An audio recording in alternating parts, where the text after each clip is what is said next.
ಕರಾವಳಿಯ ಕಡಲಲ್ಲಿ ವರ್ಷಕ್ಕೆ ಸಾವಿರಾರು ಬೋಟ್ಗಳು ಅತ್ತಿಂದಿತ್ತ ಚಲಿಸುತ್ತದೆ. ಆದರೆ ಅದೊಂದು ವಿದೇಶಿ ಹಡಗು ಕೋಸ್ಟ್ ಗಾರ್ಡ್ ಕರಾವಳಿ ಕಾವಲು ಪಡೆ ಮತ್ತೆ ಜನರನ್ನ ಭಾರಿ ಆತಂಕಕ್ಕೆ ಈಡು ಮಾಡಿದೆ. ಇದರ ಡೀಟೇಲ್ಸ್ ಇಲ್ಲಿದೆ. ಅರಬ್ಬಿ ಸಮುದ್ರದಲ್ಲಿ ತೇಲಿ ಬಂತು ಅರಬ್ ಶಿಪ್. 1000 ಕಿಲೋಮೀಟರ್ ಆಚೆ ಬಂದ ಓಮನ್ ದೇಶದ ಬೋಟ್. ಕೋಸ್ಟ್ ಗಾರ್ಡ್ ವಶಕ್ಕೆ ತಮಿಳುನಾಡಿನ ಮೀನುಗಾರರು. ಭಾರತದ ಯಾವುದೇ ಕಡಲ ತೀರದಲ್ಲಿ ಇಲ್ಲದ ಒಂದು ಬೋಟು ಕರ್ನಾಟಕದ ಕರಾವಳಿ ತೀರಕ್ಕೆ ಹರಿದು ಬಂದಿತ್ತು. ಉಡುಪಿಯ ಮಲ್ಪೆಯ ಸೈಂಟ್ ಮೇರಿಸ್ ದ್ವೀಪದ ಪರಿಸರದಲ್ಲಿ ಸಂಶಯಾಸ್ಪದವಾಗಿ ವಿದೇಶಿ ಬೋಟ್ ಸಂಚರಿಸ್ತಾ ಇತ್ತು. ಆ ಬೋಟ್ ಅನ್ನ ಕೋಸ್ಟ್ ಗಾರ್ಡ್ ಪೊಲೀಸರು ವಶಕ್ಕೆ ಪಡೆದಿದ್ದಾರೆ. ಈ ಮೀನುಗಾರಿಕಾ ಬೋಟ್ ಓಮನ್ ದೇಶಕ್ಕೆ ಸೇರಿದ್ದಾಗಿದೆ. ಓಮನ್ ದೇಶದ ಉದ್ಯಮಿ ಈ ಬೋಟ್ನ ಮಾಲೀಕನಾಗಿದ್ದು ಆತನ ಬಳಿ ತಮಿಳುನಾಡು ರಾಜ್ಯದ ಕೆಲ ಮೀನುಗಾರರು ಕೆಲಸಕ್ಕೆ ಇದ್ರು. ಆತ ಪಾಸ್ಪೋರ್ಟ್ ಕಿತ್ತುಕೊಂಡು ಸಂಬಳವನ್ನು ಕೊಡದೆ ಸತಾಯಿಸ್ತಾ ಇದ್ದ. ಇದರಿಂದ ಕೋಪಗೊಂಡ ಮೀನುಗಾರರು ಬೋಟ್ ಅನ್ನ ಓಮನ್ ದೇಶದಿಂದ ಭಾರತದ ಕಡೆ ತಿರುಗಿಸಿದ್ದಾರೆ.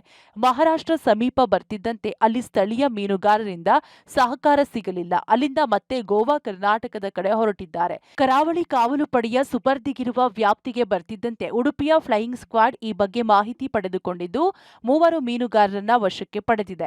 ಫ್ಲೈಯಿಂಗ್ ಸ್ಕ್ವಾಡ್ ಡ್ಯೂಟಿಲಿದ್ದ ನಮ್ಮ ಕರಾವಳಿ ಕಾವಲು ಪಡೆಯ ಒಂದು ಸಿಬ್ಬಂದಿಗಳು ಮತ್ತು ಅಧಿಕಾರಿಗಳು ಹೋಗಿ ನೋಡುತ್ತಾರೆ. ಇಲ್ಲಿ ಏನಂದ್ರೆ ಶತಾಫ್ ಲಾಂಚ್ ಮ್ಯಾನುಫ್ಯಾಕ್ಚರಿಂಗ್ ಅನ್ನುವಂತಹ ಒಂದು ಓಮನ್ ದೇಶಕ್ಕೆ ಸೇರಿದಂತಹ ಒಂದು ಫಿಶಿಂಗ್ ಬೋಟ್ ಬೇಸಿಕಲಿ. ಸೊ ಅದನ್ನ ನಾವು ವಶಕ್ಕೆ ಪಡೆದುಕೊಳ್ತೀವಿ ಮತ್ತು ಆ ಒಂದು ಬೋಟ್ನಲ್ಲಿ 3 ಜನ ತಮಿಳುನಾಡು ರಾಜ್ಯಕ್ಕೆ ಸೇರಿದವರು ಎಂದು ವ್ಯಕ್ತಿಗಳನ್ನ ಇರ್ತಾರೆ. ಮತ್ತೆ ಅವರನ್ನು ಕೂಡ ನಾವು ವಶಕ್ಕೆ ಪಡೆದುಕೊಂಡು ಕೋಸ್ಟ್ ಗಾರ್ಡ್ ಮತ್ತೆ dog squad, bomb detection squad ಆ ಸಂದರ್ಭದಲ್ಲಿ ಆ ಬೋಟ್ನಲ್ಲಿ ಯಾವುದೇ ರೀತಿಯಾದಂತಹ ಒಂದು ಅನುಮಾನಾಸ್ಪದವಾದಂತಹ ಯಾವುದೇ ವಸ್ತುಗಳು ಕೂಡ ಕಂಡು ಬಂದಿರೋದಿಲ್ಲ.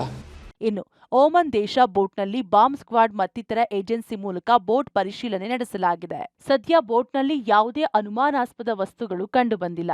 ಒಮಾನ್ ದೇಶದಲ್ಲಿ ಒಂದು ಫಿಶಿಂಗ್ ಒಂದು ಏಜೆನ್ಸಿ ಜೊತೆಗಿದ್ದು ಅವರು ಮೀನುಗಾರಿಕೆಯಲ್ಲಿ ತೊಡ್ಕೊಂಡಿರ್ತಾರೆ. ಆ ನಂತರದಲ್ಲಿ ಇವರಿಗೆ ಅಲ್ಲಿ ಅನೇಕ ತೊಂದರೆಗಳಾಗುತ್ತೆ, ಮತ್ತೆ ಸರಿಯಾಗಿ ಸಂಬಳ ಸಿಗೋದಿಲ್ಲ ಮತ್ತು ಆಹಾರಕ್ಕೂ ಕೂಡ ತೊಂದರೆ ಆಗುತ್ತೆ, ಮತ್ತೆ ಇವರ ಪಾಸ್ಪೋರ್ಟ್ ಕೂಡ ಅವರು ವಶಪಡಿಸಿಕೊಂಡು ಇಟ್ಕೊಂಡಿರ್ತಾರೆ ಅಂತ ಅವರು ತಿಳಿಸಿರ್ತಾರೆ. ಈ ಒಂದು ಮಲ್ಪೆ ಸಮೀಪ ಬಂದಾಗ ನಾವು ಇವರನ್ನ ಹಿಡಿದಿರ್ತೀವಿ. ಸರಿಯಾದ ರೀತಿಯಲ್ಲಿ ಒಂದು FIR ಕೂಡ ರಿಜಿಸ್ಟರ್ ಆಗಿರುತ್ತೆ ಮತ್ತು ಅವರ ಫ್ಯಾಮಿಲಿಗಳಿಗೆ ನಾವು ತಿಳಿಸಿದೀವಿ ಮತ್ತು ತನಿಖೆ ಚಾಲ್ತಿಯಲ್ಲಿದೆ. ಇನ್ನು ಹೆಚ್ಚಿನ ತನಿಖೆ ಪ್ರಕರಣ ಸಂಬಂಧ FIR ದಾಖಲಿಸಿ ಬೋಟ್ನಲ್ಲಿದ್ದವರನ್ನ ಕೋರ್ಟ್ ಮುಂದೆ ಹಾಜರುಪಡಿಸಿ ನ್ಯಾಯಾಂಗ ಬಂಧನ ವಿಧಿಸಲಾಗಿದೆ. ಮೀನುಗಾರರ ಕುಟುಂಬಕ್ಕೆ ಮಾಹಿತಿ ರವಾನಿಸಲಾಗಿದ್ದು ಬೋಟ್ ಅನ್ನ ಮಂಗಳೂರು ಹಳೆ ಬಂದರಿನಲ್ಲಿ ಇರಿಸಲಾಗಿದೆ. ಚೇತನ್ ಜೊತೆ ದೀಪಕ್ ಜೈನ್, ಪಬ್ಲಿಕ್ ಟಿವಿ, ಉಡುಪಿ.